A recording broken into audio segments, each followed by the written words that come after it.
因为疫情的影响，花莲的火库讲特别空落，尤其是 O 型甲 A 型的火，这个库存量剩6天。详细状况要请记者陈义玲给咱报道。义玲，请讲。 好的，主播各位观众，来到花莲捐血中心的血库，架子上蓝色塑胶盒内装的就是仅剩的血液库存，目前只剩下7.6天，尤其 O 型和 A 型血更是拉警报，只有6天。捐血常客说，感受到最近捐血人潮明显变少，主要还是受到疫情影响，民众担心群聚，不敢来捐血。平常花莲县1个月用血量大概3800袋，捐血状况好的时候也只能收到3000袋入不敷出，不过的部分都要跟台北调用。如今捐血热度低迷，血量更是吃紧。先带您来听一段稍早访问。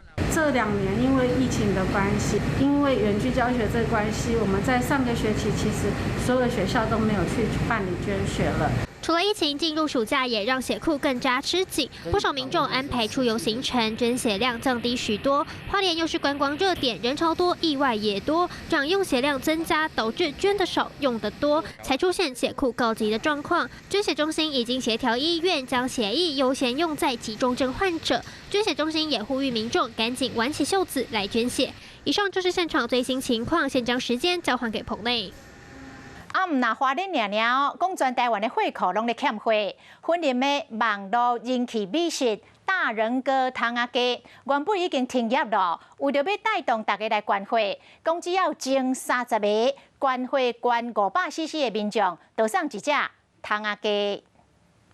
几啊只小富血的汤仔鸡，互人看甲流嘴烂。这是前30位捐火满500cc 的民众，拢会当摕到汤仔鸡。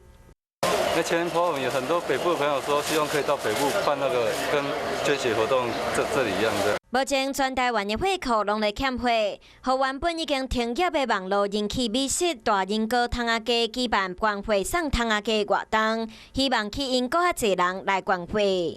台中捐血中心这边库存就是剩2.7天，那哪几个血型比较缺呢？就是 A 型、B 型、O 型都只剩2点多天，所以我们真的很需要大家伸出援手。因为疫情加上暑假，即马全台湾的火库拢真欠火，嘛欢迎各种火型的民众拢会当来捐火。 Hello， 大家好，我是乃瑜，要教给大家2个任务。第一个，华视新闻的脸书专页，你按赞了吗？还有华视新闻的 YouTube 频道，赶紧订阅起来，还要记得按赞，开启小铃铛哦。